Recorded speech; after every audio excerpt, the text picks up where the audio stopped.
Hey, 49ers faithful, what a stretch these past few days have been for anyone riding along with this team. After that win over Arizona, the energy around the franchise shifted in a way that only this fan base understands. It is that mix of excitement for the victory and concern for what came with it. Because even in a dominant performance, this team somehow leaves us with more to unpack than a simple final score. And right out of the gate, the biggest storyline coming out of that game is the situation at linebacker, a spot that suddenly looks thinner than anyone anticipated. Tatum Bethune, who had stepped up with a maturity far beyond his experience, went down with that high ankle sprain, and for a young player who had been embracing a massive responsibility in the middle of the defense, it is a tough setback at a tough moment. It is wild to think about how much he had grown in such a short span. Every week since filling in for Fred Warner, he played with this quiet fire that you normally only see in seasoned veterans who have spent years learning the nuances of an NFL defense. He had taken over the communication duties, carried the green dot, and managed the traffic for a unit that leans so heavily on organization and anticipation. And even though nobody expects anyone to replicate what Fred Warner brings to the field, Bethune had carved out his own identity. It was obvious in the way he consistently drifted toward the football, the way he never appeared overwhelmed regardless of what the offense threw at him. Look at the numbers he had stacked. One game with 10 tackles, then another, then that explosion of 16 against the Rams. Week after week, he was everywhere at once, a magnet to the ball in the best way. Then comes the injury, just as he was finding his rhythm, and suddenly the defense has to pivot once again. Curtis Robinson stepped in, and to be honest, he brought more steadiness than many expected, especially considering the road he traveled after tearing his knee last season. He has always been that player who grinds through special teams work, doing the unglamorous jobs that most people do not see. But when he got thrown into full defensive action, he held his own. You could see the instincts kicking in as he chased plays to the sideline, teamed up on that forced fumble, and played fast in coverage moments where hesitation would have hurt the defense. Now he becomes the temporary anchor in the middle, and the rest of the linebacker configuration shifts right along with him. Dinners moves over to that weak side spot, and the rotation begins to open opportunities for young players like Nick Martin, who had his first meaningful defensive snaps and looked exactly like what you expect from a rookie. Aggressive, explosive, unpredictable, sometimes brilliant, sometimes lost. That is part of the deal with any young defender in the league. They learn at full speed, right in front of millions of people, and every mistake becomes a lesson burned into their memory.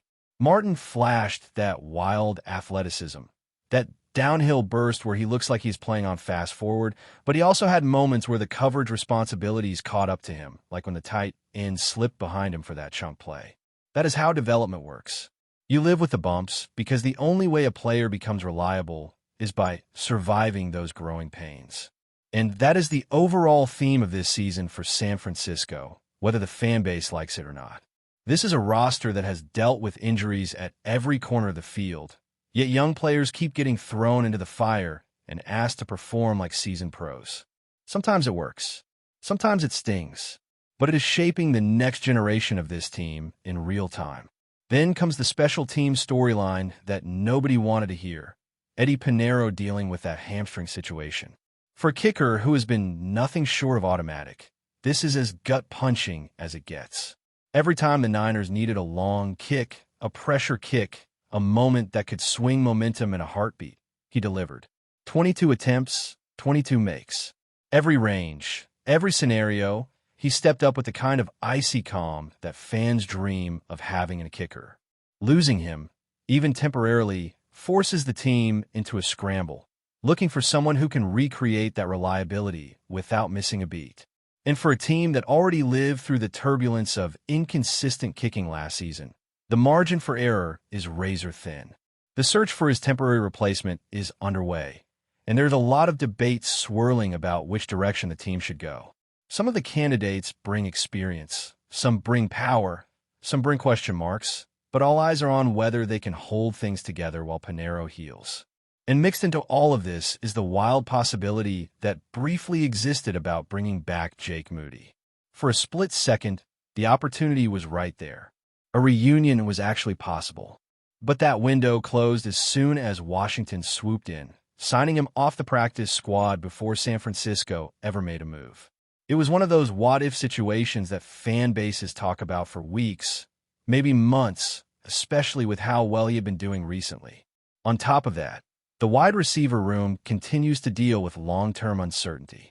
Brandon Ayuk is still not ready for his practice window to open, and with every passing week, the chances of him returning this season shrink a little more. The severity of his knee injury was never something anyone could overlook. Tearing 3 ligaments is one of the toughest rehabs an athlete can face. And even though fans want him back, the coaching staff is not going to rush a player who means so much to the offense. They saw what happened with other players who returned too early from major injuries, and they are determined not to repeat those mistakes. The hopeful note is that Jacob Cowing might finally get his chance once the bye week passes. He has had setback after setback since entering the league, and each time he tried to come back from that hamstring issue, it flared up again. But before those injuries, he had shown so much explosiveness in training camp that coaches were eager to find ways to get him involved. It has been a long wait to see him in action, but the door is cracking open once more, and if he can stay healthy, he might bring a spark the offense could use down the stretch. Meanwhile, the quarterback room made another shift with Adrian Martinez clearing waivers and returning to the practice squad. Brock Purdy is healthy, the depth chart is set, and the team finally has some stability at the top of that position group after weeks of uncertainty. And even with all those updates swirling around the roster, the biggest on-field concern coming out of the Arizona game is one that has lingered far longer than anyone in the organization would like to admit. The pass rush, a defining trait of San Francisco football for years, continues to sputter in ways that simply do not match the identity this franchise has built. When a quarterback drops back nearly 60 times and you cannot bring him down once, that is the kind of stat that forces a coaching staff to take a hard look at what is actually happening up front. There were pressures here and there, moments where it looked like the defense might finally collapse the pocket, but never that sustained wave that used to overwhelm opposing offenses and tilt entire games in the Niners' favor. It becomes even more glaring when you look at who is producing the sacks. The leader has 4. The next closest had not played in months because of an early season injury. The rest of the list trails off quickly, and when you have a cornerback sitting that high on the sack chart, it says everything about the lack of consistency from your front 4. This defense was built to dominate the trenches, to let the secondary thrive behind relentless pressure. But with the pass rush fading, the other layers of the defense have been forced to survive on instinct, hustle, and hoping the ball lands their way. That is a tough way to play against any team, and against a polished offense, it becomes a recipe for disaster. The Cardinals game showed that clearly. Even with the turnovers forced, even with the penalties Arizona handed out like free gifts, the secondary still found itself stretched thin, especially without Tatum Bethune patrolling the intermediate zones.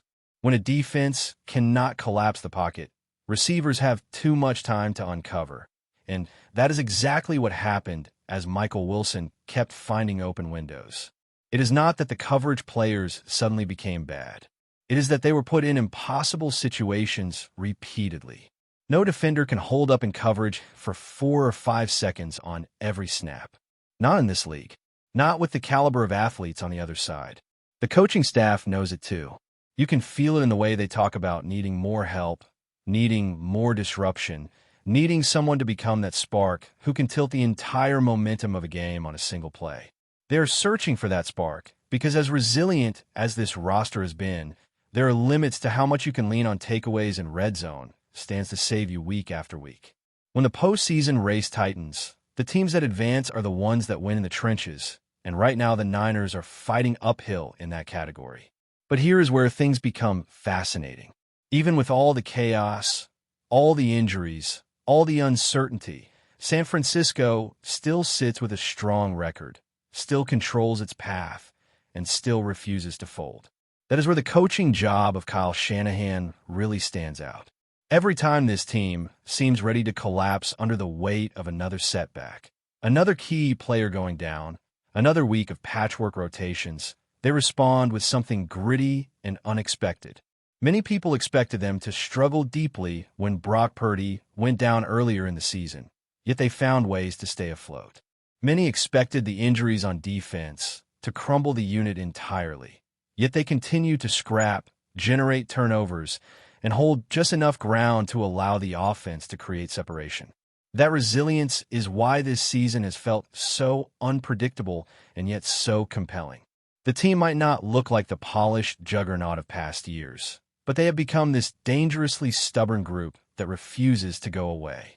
Every week brings new questions and new adjustments, but every week also brings new opportunities for young players to emerge. Upton Stout, Nick Martin, Curtis Robinson, even contributors in the secondary who were barely known before this season. They're all growing under pressure they never expected to face this soon. There is something strangely captivating about watching a team evolve in real time like this. It is not always clean, not always pretty, but incredibly real.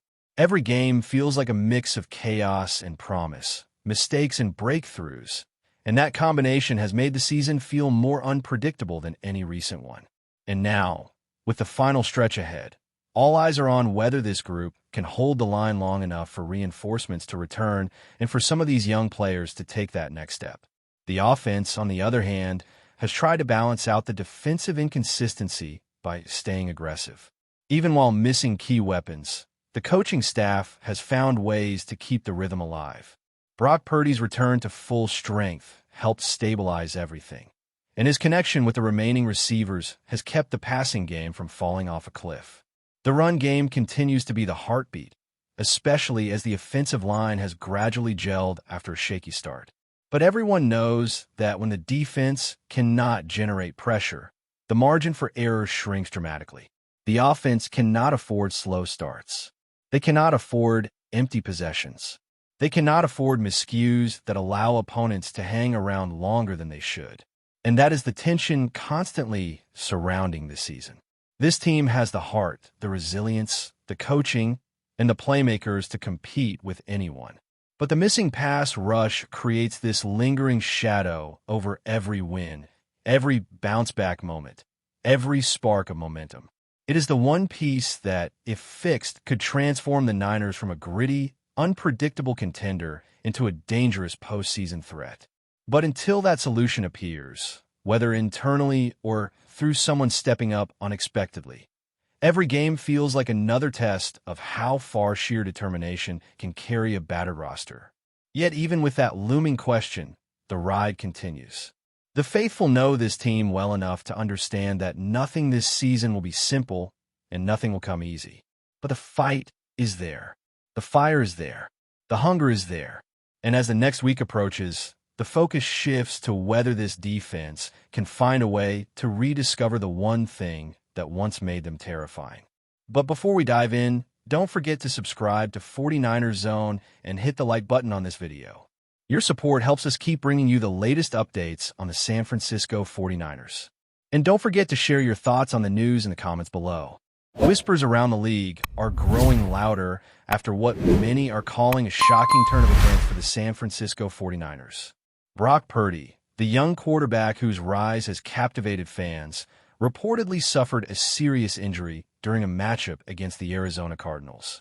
Details are scarce, but sources close to the team hint that the incident could be more than a minor setback.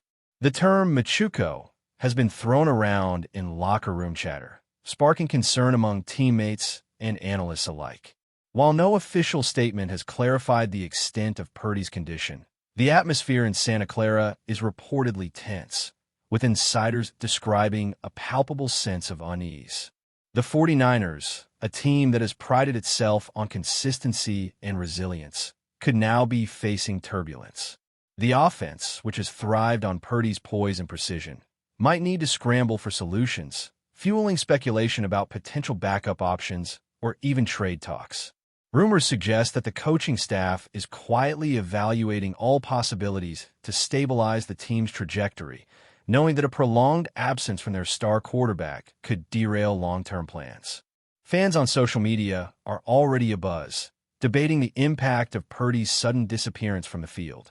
Some argue that this could open the door for an unexpected hero to emerge, while others warn that the 49ers' finely tuned machinery may not withstand the pressure.